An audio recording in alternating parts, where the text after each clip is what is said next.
అందరికీ నమస్కారం.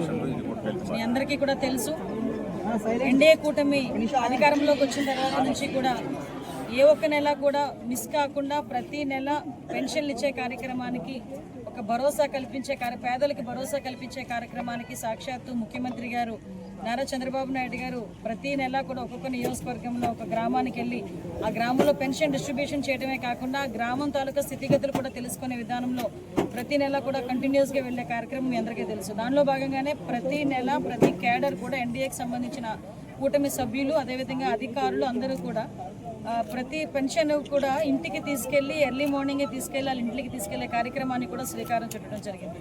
ఈరోజు చాలా ఇప్పుడు భారతదేశం మొత్తం మీద చూసుకుంటే పెన్షన్లు కూడా అతి ఎక్కువగా పెన్షన్లు ఇచ్చేది కూడా ఆంధ్రప్రదేశ్లో ఉన్న సంగతి కూడా మనందరికీ కూడా తెలుసు. ప్రత్యేకంగా ఈరోజు మనం పెన్షన్ సంగతి చూసుకుంటే ఒక్క డిసెంబర్ నెలలోనే 63,25,999 మందికి ఈరోజు పెన్షన్ ఇవ్వడం జరుగుతుంది. దాని పెన్షన్ రూపంలో సుమారు ఈ ఒక్కరోజు 2,739 కోట్ల రూపాయలు పెన్షన్ రూపంలో ఈరోజు పేదవాళ్ళకి ఇవ్వడం జరుగుతుంది. ఇందులోని మనకంటే 13% మన రాష్ట్ర జనాభాలో 13% ఈరోజు పెన్షన్ రూపంలో మనం అందరికీ కూడా ఇచ్చే పరిస్థితి ఉంటే అందులో 53% ఓన్లీ మహిళలే ఇంచుమించుగా మనకి ఎక్కువ మంది పెన్షన్లు తీసుకునే పరిస్థితి కూడా కనిపిస్తా ఉంది. ఈ పెన్షన్ విధానంలో కూడా చాలా క్లియర్గా గౌరవ ముఖ్యమంత్రి గారు సూపర్ 6లో భాగంగా చెప్పినప్పుడు 4,000 రూపాయలు పెన్షన్ చేస్తా అన్నప్పుడు చాలా మంది ఎలా చేస్తారు ఏంటి అని కూడా అడిగిన సందర్భాలు ఉన్నాయి. దాన్ని కూడా చేసి చూపిస్తానన్నట్టుగా ఎలక్షన్ గెలిచిన తర్వాత ఇచ్చే కాకుండా ఒక నెల ముందుగానే దాన్ని అనౌన్స్ చేసి మేము ఎన్డీఏ కూటమి వచ్చిన తర్వాత 2 నెలలు కల్పించిన సందర్భం కూడా మీ అందరికీ కూడా గుర్తు చేయాలి.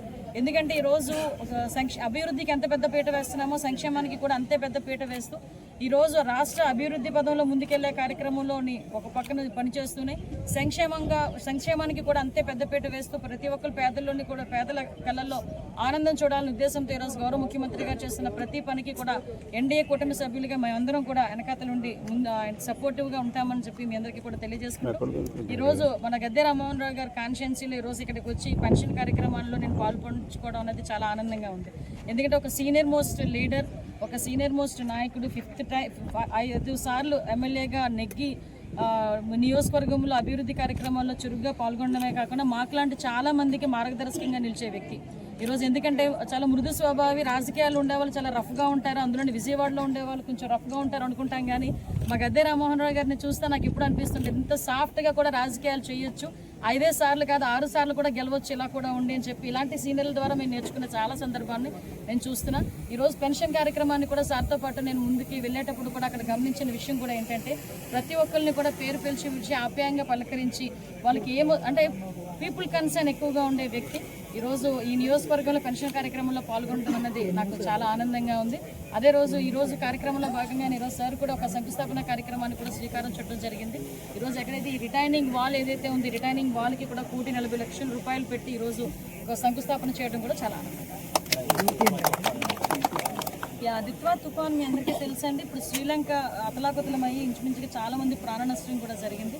ఓవరాల్గా మనం చెప్పాలంటే ఈరోజు ప్యారలల్గా వెళ్తుంది. ఇప్పుడు మనకి ఏంటంటే డీప్ డిప్రెషన్ నుంచి డిప్రెషన్కి కన్వర్ట్ అయింది. సో కొన్ని చోట్ల వర్షాలు పడే అవకాశాలు కూడా ఉన్నాయి. ఆ సంబంధించిన కలెక్టర్స్ అందరినీ కూడా అలర్ట్ చేయడం జరిగింది. ఎక్కడ కూడా ఎటువంటి అవాంఛనీయ సంఘటనలు జరగకుండా, ముఖ్యంగా హ్యూమన్ లాస్ జరగకుండా చేయాలని ఒకే ఒక కాన్సెప్ట్ మేము ముందుకెళ్తున్నాం. ఏదైతే ప్రాపర్టీ లాస్ కూడా మినిమైజ్ చేయాలని కాన్సెప్ట్ వెళ్తున్నాం. మీరు అబ్జర్వ్ చేసుకుంటానండి, ఇంతకు ముందు కన్నా ఈ రోజు మనం చూసుకుంటే మోంతా తుఫాన్ బుడమేరు దగ్గర నుంచి గౌరవ ముఖ్యమంత్రి గారు ప్రత్యేకమైన దృష్టి పెట్టి తుఫాన్లు వచ్చేటప్పుడు ఎలా ఎదుర్కోవాలి, తుఫాన్ అనేది న్యాచురల్ కలామిటీ, దానికి సంబంధించి మనం ఎదురెళ్ళడం కాదు, దాన్ని వచ్చిన తర్వాత దాని నష్టాన్ని ఎలా తగ్గించుకోవాలని దాని మీద ఈరోజు ఆర్టీజీఎస్తో కూడా కోఆర్డినేట్ చేసుకొని డిజాస్టర్ మేనేజ్మెంట్ ఆర్టీజీఎస్ 2 కొలాబరేషన్తో కూడా ఈరోజు ఎలాంటి తుఫాన్ వచ్చినా కూడా ఎదుర్కోవడానికి సిద్ధంగా ఈరోజు మన యంత్రాంగం కూడా పనిచేస్తూ ఉంది.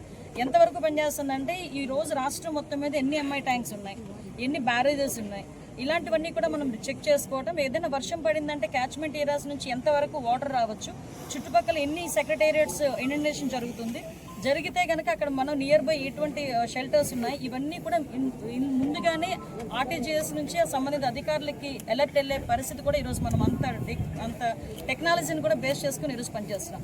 కాబట్టి ప్రజలు కొంచెం ఒకటే మేము కోరుకుంటున్నారంటే ఇలాంటి తుఫాన్ లాంటి విపత్కరమైన పరిస్థితులు వచ్చినప్పుడు ప్రభుత్వ యంత్రాంగానికి ప్రజలు సహకరించాల్సిందిగా